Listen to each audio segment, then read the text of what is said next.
Greetings, nerds. This is SNN Nerd. I'm your host, Sarah Belmont, and with me, as always, is our Mr. Producer, Will Polk. How are you doing tonight, Will? Doing very well, sir. How are you doing this evening? Doing fine. It's been a strange week because I just realized that I've seen more of Titan Season 3 than you have. Yeah, you have. I did this. Surprisingly. I did not start Titans yet. I did watch the Star Trek Lower Decks, which also dropped today. So that was my first love of Star Trek. Kind of went out over DC, but yeah, but maybe after trailers. Go ahead and skip episode 1. Okay, fair enough. But I am looking forward to Titans. I did not actually realize that they were dropping all 3 episodes on the first day until this week.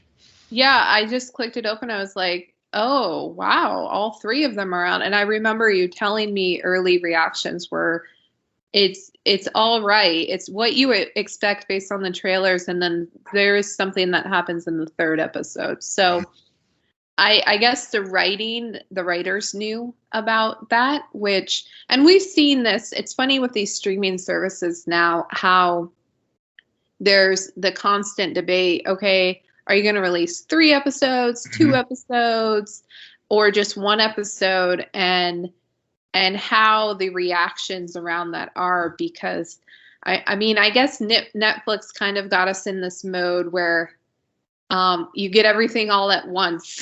Right. And so when you like divvy out like one portion at a time, we're just like, no, we wanted something else. We didn't want like the prologue to what was going to happen this season. This is where I've been. But which did happen on one of the shows we'll get to tonight. It's a pretty heavy TV episode of SNN Nerd tonight, despite it being August.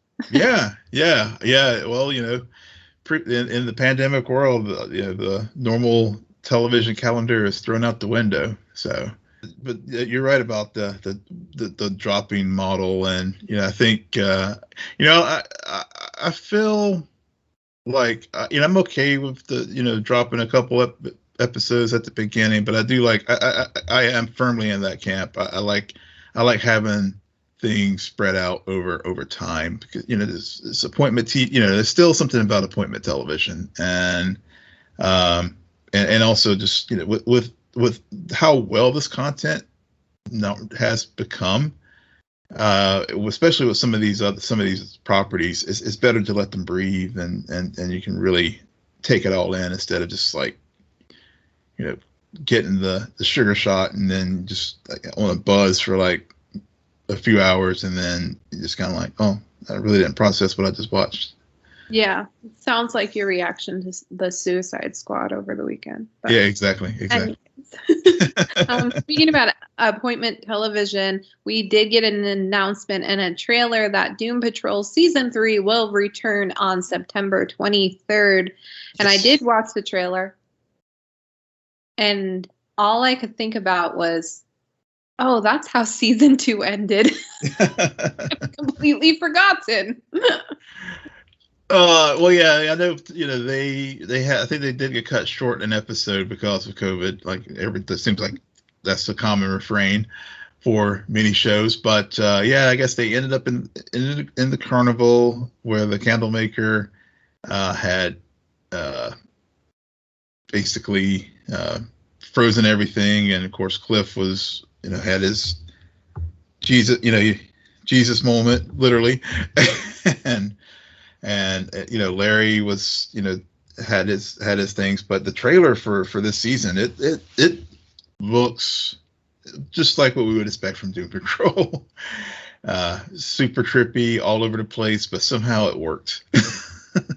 Yeah, it's and that's what the trailer reminded me. It's not only that, hey, this is where we left off, and this is what you can expect this season, but this is how such a bizarre show this is, and yet they consistently make it work in terms of their structure. So Yeah, yeah, Looking forward to heading back to that circus very yeah, soon.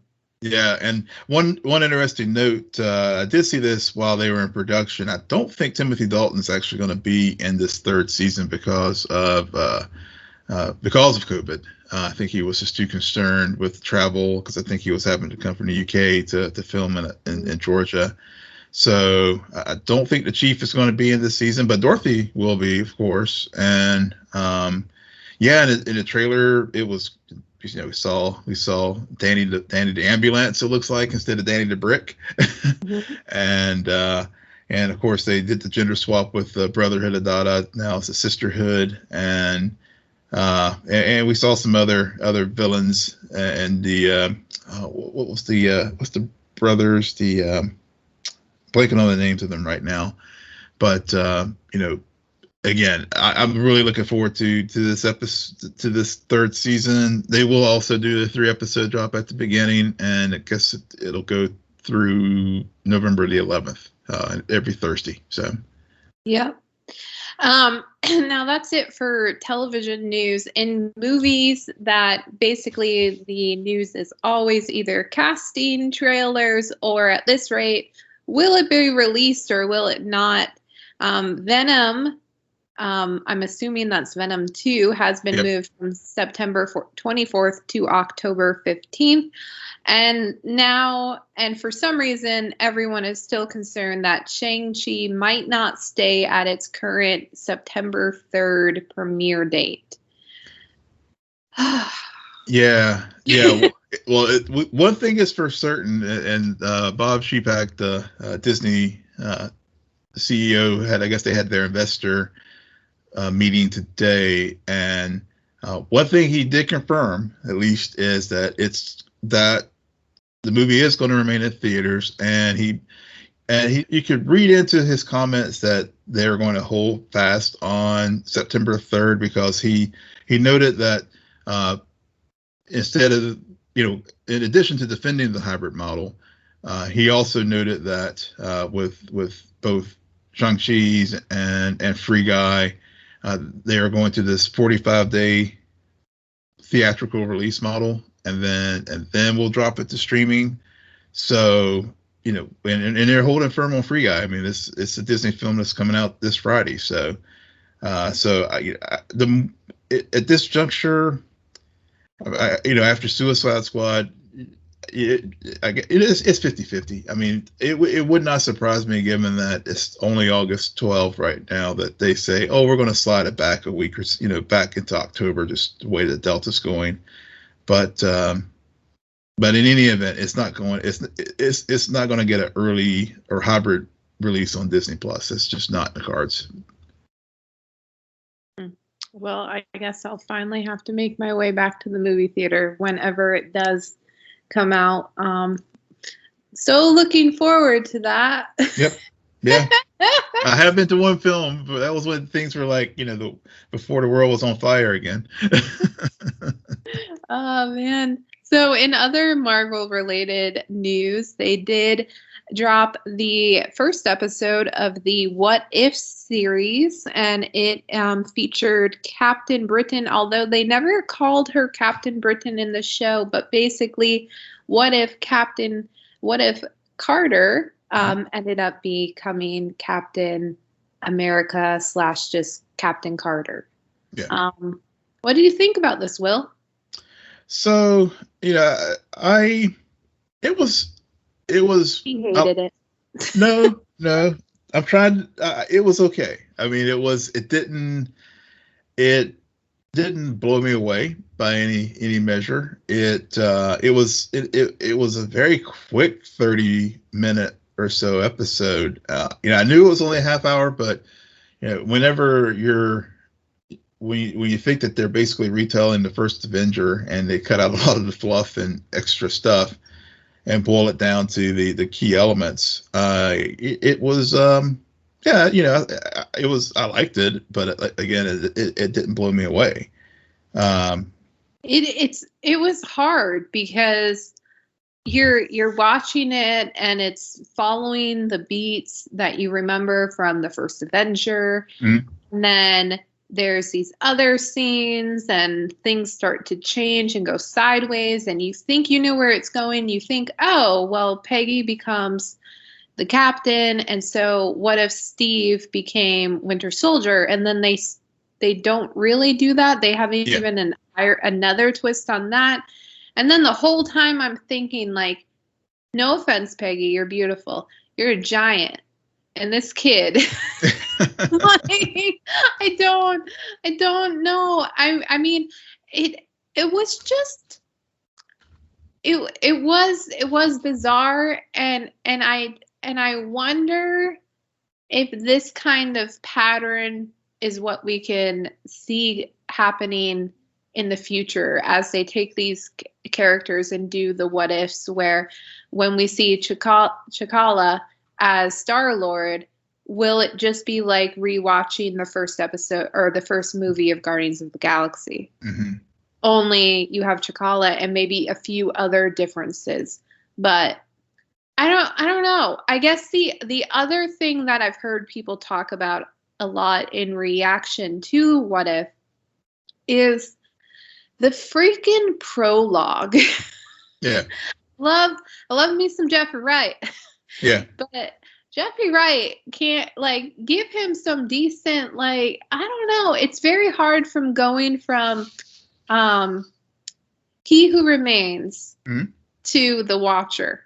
Yeah. It's just, I hope we don't hear that stupid prologue twice every week.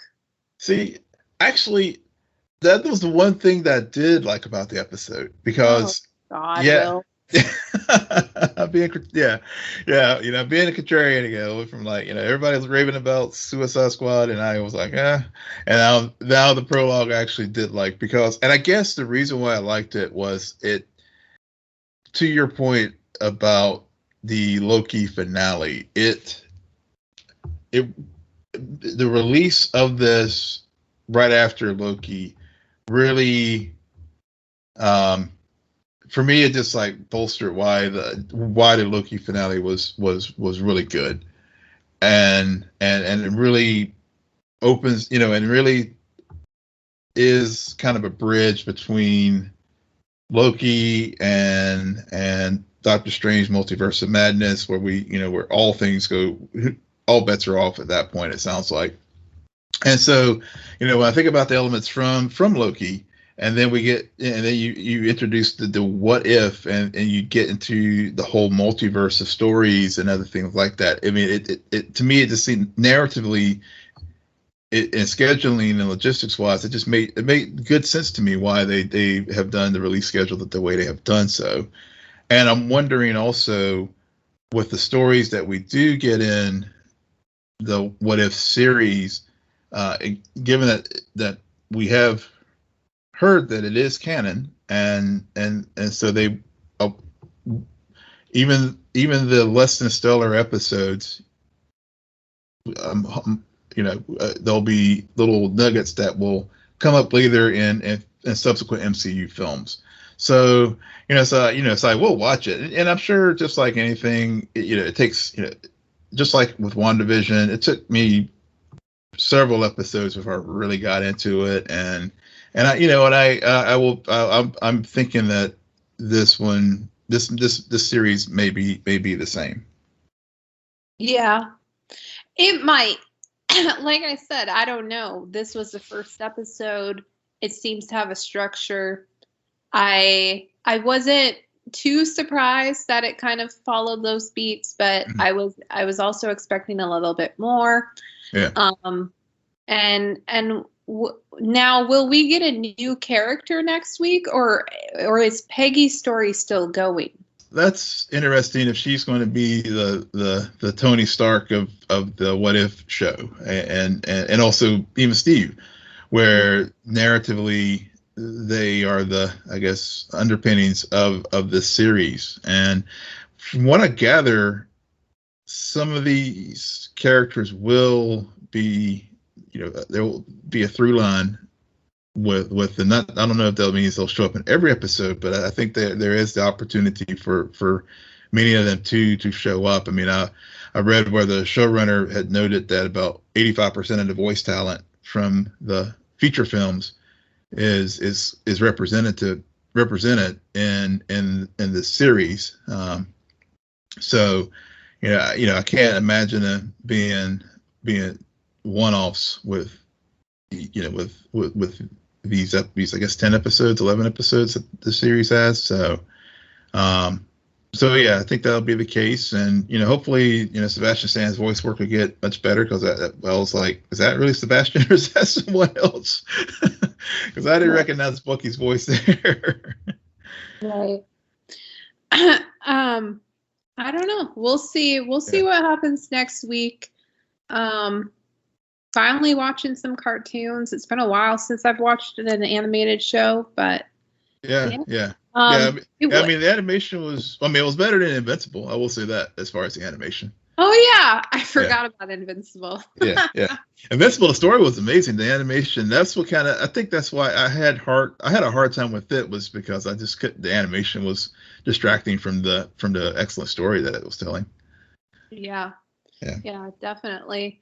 It was funny to have watched What If and then watch the penultimate episode of Superman and Lois, because that show also takes the irregular CW break, and so it returning this week, and everything that went on with John Irons and Lois, I was just thinking to myself, oh man, they're kind of doing a What If storyline here. Yeah. I mean, we already have all this backstory from what happened to John Irons and his family on his Earth, and to see how the events of this world are paralleling it, to the point where I thought it was a genius moment to include in the show, where in reaction to everything that Edge was doing, you had Lois go and get a camera and basically be in that, reframe that moment of where on his Earth she died, and on this Earth he was able to save her. I thought that was just, I didn't expect them to do that. And the moment you said, do you have a camera? I was like, oh, I know where this is headed. Yeah. When that moment happened, I'm with you. I was just like, oh boy, and also, to, instead of it being Morgan Edge or as the villain in place of Clark, having Lars be the one. I mean, that was another really, like you said, it's a what if scenario that was brilliantly done, I thought. I mean, we saw, it was one of those things where I was like, I wasn't surprised. It didn't throw me or anything that they did it, but it was also just like, oh, but the resolution, like, who was going to save Lois? But it was perfect. You're right, that John was able to be the one to do it, and also it also reinforced something that earlier in the episode with John pushing John away from him when he was wanting to fill the weapons. That's why you have to say John Irons. Yeah, exactly. With Jonathan Kent, and and also with Lois, because I think that, because the hurt that John Henry has, or still, we can also call him still has, because of what happened on his Earth, and and not getting too close to the Kents for many reasons. One, I think the fact that he is, if Superman does go rogue, I mean, Clark has picked him to be the person to take him out.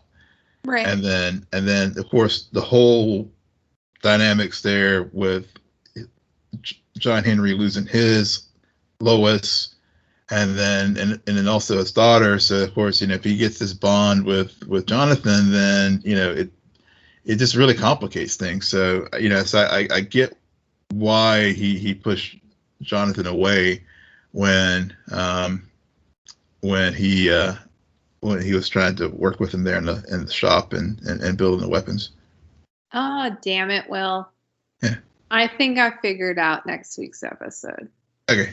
Because I forgot about that. I forgot that John has the secret code, if you will, Mhm. of how to take out Superman. And considering what we saw happen to Jordan at the very end of the episode, what if then the decision is, okay, I use this to take out Jordan? Yeah. That's probably something that, or some variation on that particular note was what's going to come down to, because which was so freaky that, because at first I thought Edge was like just putting in, he was just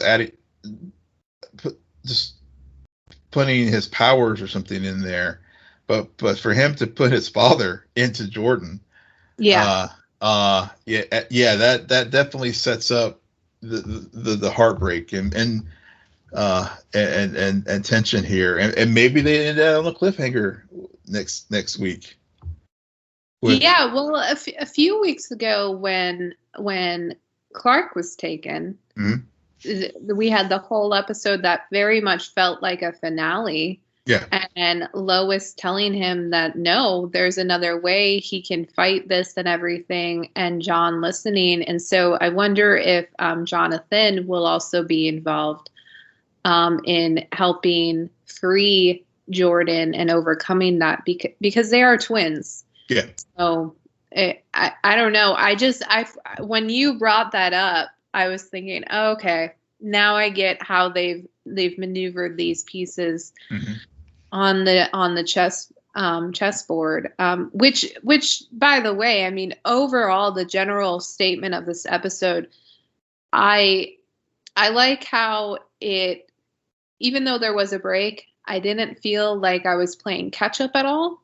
Not at all. It offered just enough reminder of what was happening with the town, with the Kents, with the Langs and everything. And then it just like again, not necessarily surprises, but just like, oh, okay, now we're here. And then the ending was just perfect. Yeah. In my opinion. The one thing that always drives me crazy about this show, because for the past few episodes, I'm constantly like, damn it, you guys. Just because you can't find Edge doesn't mean anyone is safe. Just because Edge suddenly left Metropolis doesn't mean he doesn't realize who your kids are. Yeah. Like, come on.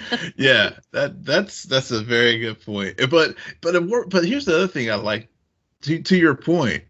It really, and we always talk about how the Arrowverse shows really water down the stakes. This show doesn't do that at all. I mean, Jordan's gonna die. Huh? Jordan's gonna die. Yeah, well, I don't know if he'll die, but I don't know if that's a bridge too far, I think, for the CW to go. But who knows? Maybe he will, or maybe he won't die, but maybe he'll, in saving him from Edge, that he will lose his powers. And then maybe next season will be, especially as he's just now starting to really come into understand his powers and stuff, and if they get removed as a consequence of Edge infecting him with the Eradicator, maybe that's the new step moving forward. Like, how does Jordan move forward now if he's just a regular kid, regular mortal, unlike his, and not like his father? That's one option. But the other thing too, as far as the stakes, is like, really, the battle in Metropolis, really, one, it was just very cinematic. I mean, again, it just show you see when you have HBO Max budget, which the show does, play out on television, and it was very cinematic. I felt whenever Edge was infecting all the random people of Metropolis, making them Kryptonians, and to build his army, and of course, to your point, as you were noting earlier, how we had the prologue earlier where it was, Clark on John Henry's Earth doing that kind of thing, and now we see it on this one.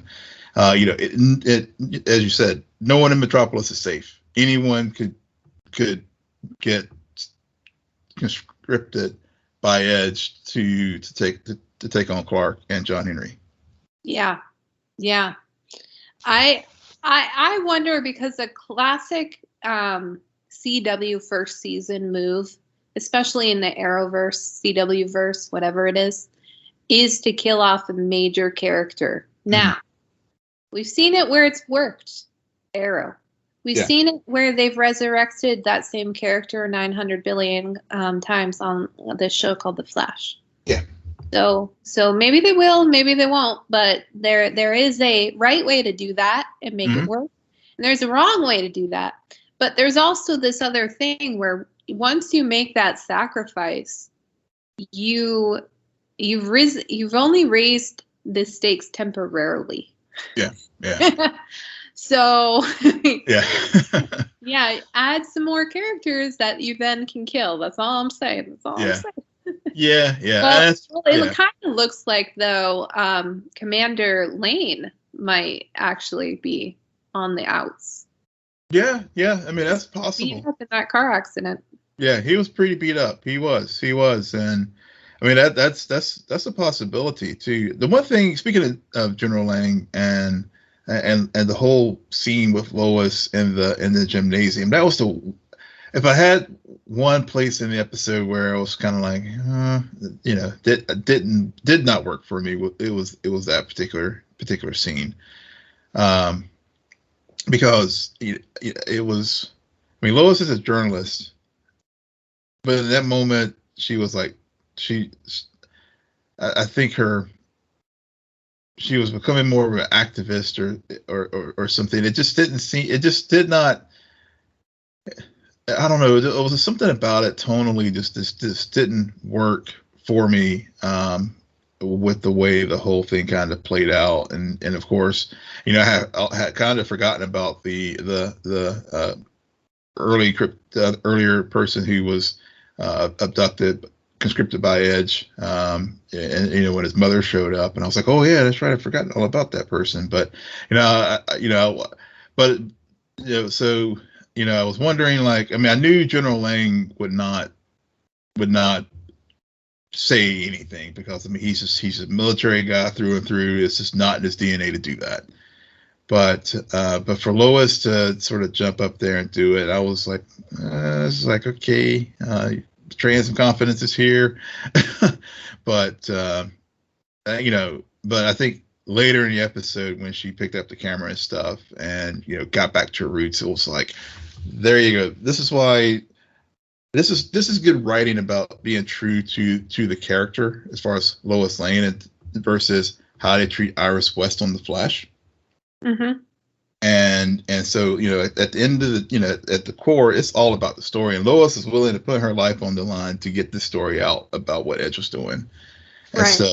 And so I thought that was to your how, as you were noting earlier, how the episode really built up to like that last 15 minutes. All those little small steps really did build up to that moment, and really got a great payoff as far as what a penultimate episode really should do. Yeah, it was a really good setup, and I'm eager to see it unfold in the finale next week. And before you know it, we'll get season 2, because the one blessing about having these late starts into 2021 is that like they've already started on the next season. Yeah. They have. I think they started filming. Or I think they're starting to film later this month or beginning of next. So yeah, it's right. Yeah, 2022 will be here before we know it. Yeah, and now a season 2 did premiere for Stargirl also on Tuesday night. It's been a while since Yeah. we've seen season 1, and I forgot everything that happened. And this episode reminded me of everything that happened. Mm-hmm. It did. It did. It did a good job of reestablishing everything. And I actually I like this premiere. I was like, okay, it reminded me why I like the first season. It was a very unexpected surprise, and but they definitely like the way it started out was definitely like, at first I was like, wait a minute, did I DVR the wrong show? Because I was like, I don't remember this little girl. But it was also very creepy horror vibes too. Yeah. They had a doll, a creepy boy ghost kid, and a creepy girl who was basically like the bad seed. So all of those things contribute to horror film genre. Yeah. So, but we'll see where that's going. That was definitely a tease. Is that a tease to Eclipso or something? Yeah. It is? Okay, that's what I thought. Just wanted to make sure. Yeah. And it was like, so, and if you noticed on the mailbox, it said McNider. So, and in the comic, I believe, I think Dr. Midnight and Eclipso did get into, did have several conflicts in there. And the Bruce, so Eclipso is a character who basically feeds off the darkness and negative energies and anger of other people, and makes Eclipso more powerful. Okay. So if I recall in the comic, from what I understand, he may have killed several characters, including Yolanda and Beth. And also the Bruce was a Bruce Gordon, who was one of the people that Eclipso is a shapeshifter as well. So he will also take either possess a person, or he could also it could also be a shapeshifter and create a new persona, or create a person. So, well, what's her face had him at the very end? I forget her name. Cindy. So, and they're doing some recruiting, because this episode reminded everyone that the adult Injustice League got taken out last year by these kids, but that doesn't mean that the young adult Injustice League can't suddenly be put back together, which was surprising when it included potentially Pat's son.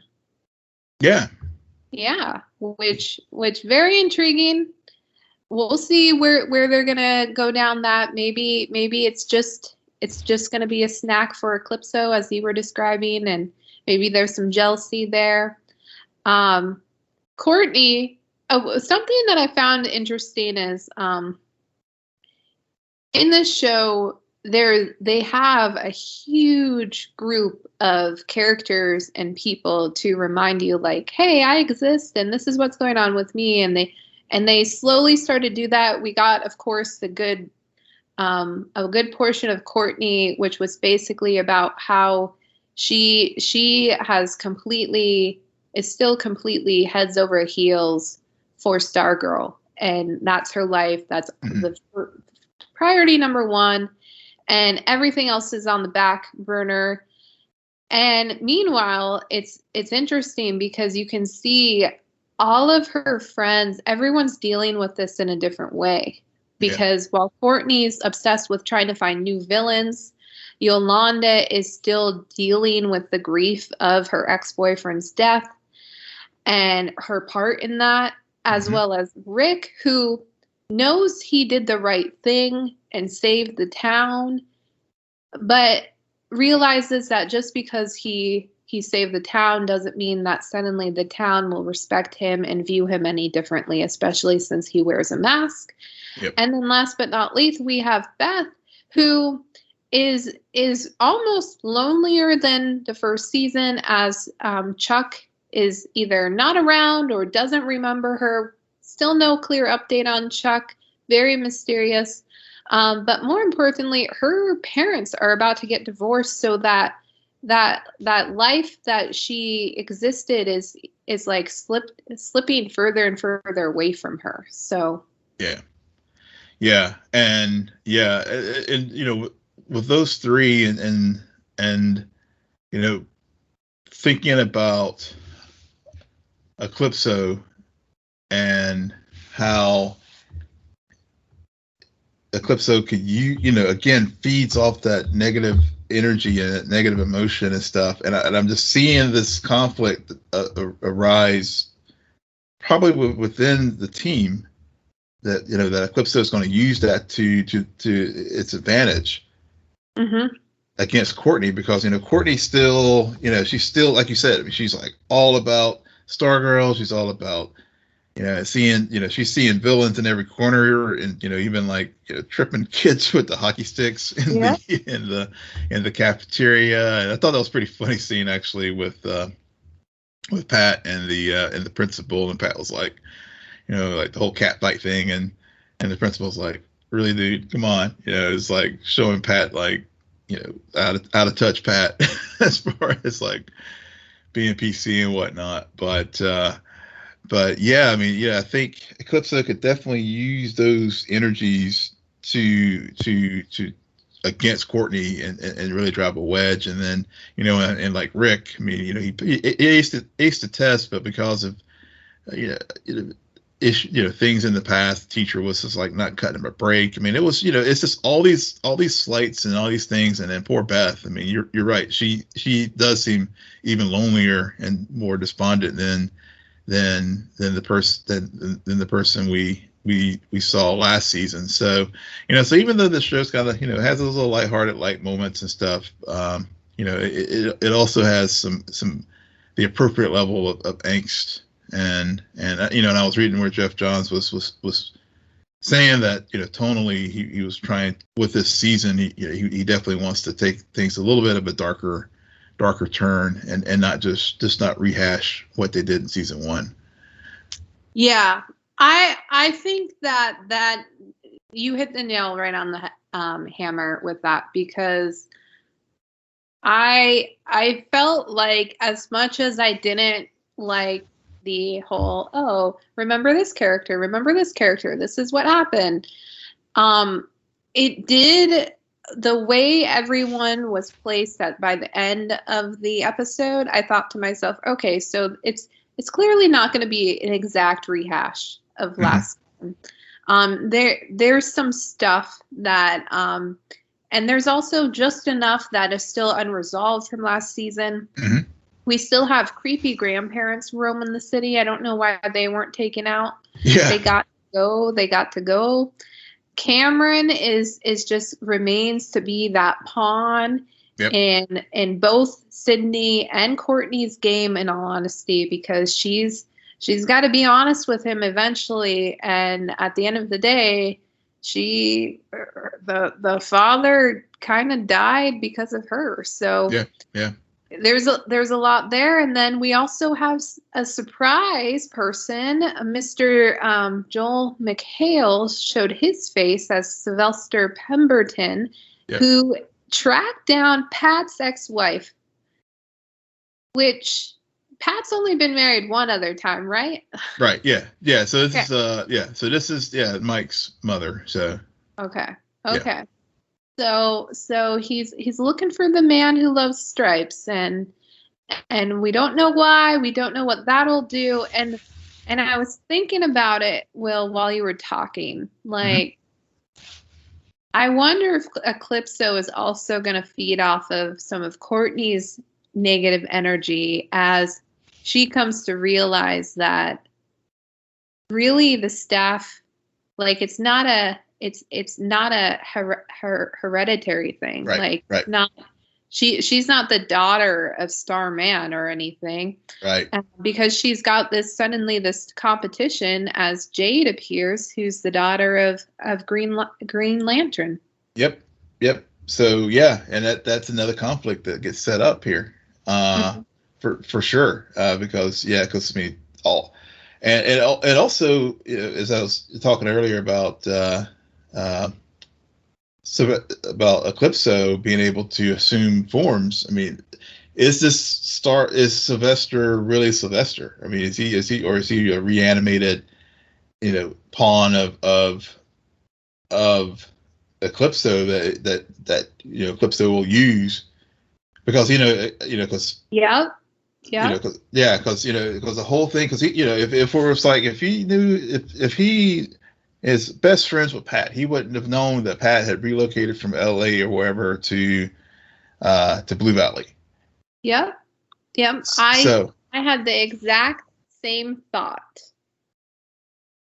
yeah, so there's all these great elements here that I really think we're going to get a very solid second season. And of course, with Jade, with Alan Scott's daughter Jade showing up, it was great, because I saw the lantern flashing, and actually I had forgotten. I mean, I remember after Jade showed up, I was like, oh yeah, that's right. They had mentioned that she was going to be in the series this season, but I had forgotten that they had announced that sometime back with the earlier trailer. Mhm. So because I was like, earlier in the episode when Courtney was in the basement and, we saw the lantern, the battery flashing, for the power ring, I had completely forgotten that Jade was going to show up. So, so there's, so there is that, that's that, like you said, there's that element that she can, she truly is a legacy kid, whereas Kate is not Kate, Courtney's not. And, yeah, so there's just, again, just how Courtney's going to react when she learns the truth. Will it embolden her and she'll just, or will she be devastated? And Eclipso uses that to the advantage, for the new ISA. Yeah. I don't know. I agree. I mean, I didn't have the same exact thought because I didn't realize that Eclipso could shapeshift. But I did have a thought that at one point Joel was not playing Sylvester; he was just playing Eclipso. I was just like, oh, I know Eclipso's going to be here and everything, and he just the way he said it, there was something sinister. There was something off. It wasn't. Mhm. Yeah, I don't know. We'll see. But Stargirl is back, and it's going to be another season to get us through.